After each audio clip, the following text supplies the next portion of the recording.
नमस्कार, आपला महाराष्ट्रामध्ये मी ज्ञानदा कदम आपल्या सर्वांचं स्वागत करते। राज्यामधला सर्वात मोठा आणि सर्वाधिक चर्चेला जाणारा प्रश्न या घडीचा हाच आहे की कोण होणार राज्याचे मुख्यमंत्री।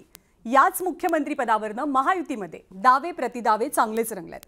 भाजपचे नेते देवेंद्र फडणवीसांसाठी कमालीचे आग्रही आहेत, तर दुसरीकडे एकनाथ शिंदेंना पुन्हा मुख्यमंत्री करावं अशी मागणी शिंदेंच्या शिवसेनेकडनं केली जाते। मुख्यमंत्री पदाचा सगळा फैसला आता दिल्ली दरबारी होण्याची शक्यता आहे, मात्र त्यापूर्वी दोनही बाजूंनी दबाव तंत्राचा अवलंब केला जातोय। तसंच अपक्षांना आपल्या गोटात घेऊन पाठीराख्या आमदारांची संख्या वाढवण्याचा प्रयत्न दोनही बाजूंकडनं दिसतोय।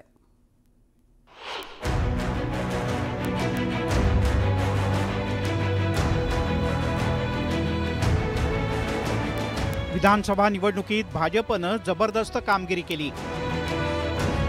देवेंद्र फडणवीस यांच्या नेतृत्वात घवघवीत यश मिळवलं। त्यांची विधानसभेसाठी आखलेली रणनीती यशस्वी करून दाखवली। तसंच विधानसभेत आपलं संख्याबळ वाढवण्याचा प्रयत्न सुद्धा त्यांनी सुरू केलाय। भाजपनं राज्यात 132 जागा जिंकलेत।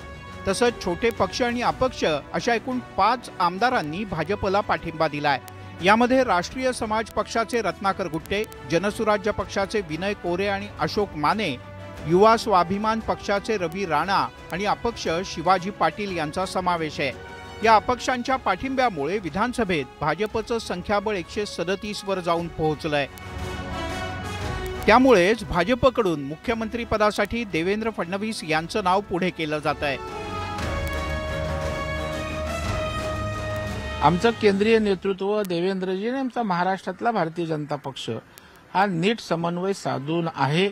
योग्य वेळेला नेता निवड करतील आणि देवेंद्रजीच महाराष्ट्राचे मुख्यमंत्री होतील अशा प्रकारे आम्हाला वाटतंय आणि महाराष्ट्रातील जनतेची तशा प्रकारची इच्छा आहे। एकीकडे भाजप फडणवीस यांच्या नावासाठी आग्रही आहे, तर दुसरीकडे शिवसेनेनं एकनाथ शिंदे यांचं नाव लावून धरलंय। महायुतीनं विधानसभेची निवडणूक मुख्यमंत्री एकनाथ शिंदे यांच्या नेतृत्वात लढवली होती। लोकसभेत महायुतीची मोठी पिछेहाट झाली, पण विधानसभेत महायुतीनं बाजी उलटवली। शिंदेंच्या नेतृत्वात विधानसभेत महायुतीला घवघवीत यश मिळालं। लाडकी बहीण योजनेच्या माध्यमातून शिंदेंनी महायुतीच्या बाजूनं जनमत वळवण्यात यश मिळवलं। खरं तर उद्धव ठाकरे यांच्या शिवसेनेचं आव्हान असतानाही शिंदेंनी विजयश्री खेचून आणली। ही शिंदेंच्या जमेची बाजू असल्याचा दावा शिवसेनेकडून केला जातोय।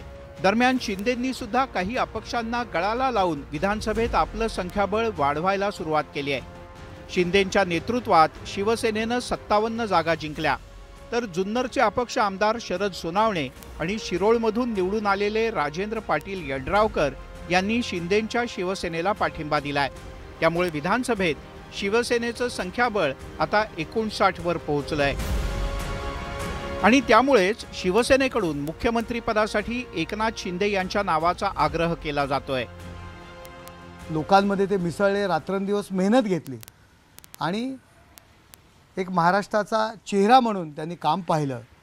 त्यामुळे बिहार पॅटर्न आणि हरियाणा पॅटर्न या पद्धतीने माननीय मुख्यमंत्री एकनाथ शिंदे साहेब यांना मुख्यमंत्री करावं असं एक पक्षाचा प्रामाणिक कार्यकर्ता म्हणून मला वाटतं। रविवारी लाडकी बहीण योजनेच्या लाभार्थी महिलांनी मुख्यमंत्री एकनाथ शिंदे यांचं अभिनंदन केलं। यावेळी जोरदार घोषणाबाजी करण्यात आली। इकडे मुख्यमंत्री आरोग्य सहाय्यता निधीच्या लाभार्थ्यांनी सिद्धिविनायक मंदिरात जाऊन शिंदे मुख्यमंत्री व्हावेत म्हणून साकडं घातलं। या सगळ्या घडामोडी पाहता मुख्यमंत्री पदावरून स्पर्धा तीव्र झाली आहे। Bureau report, news 18 Lokmat.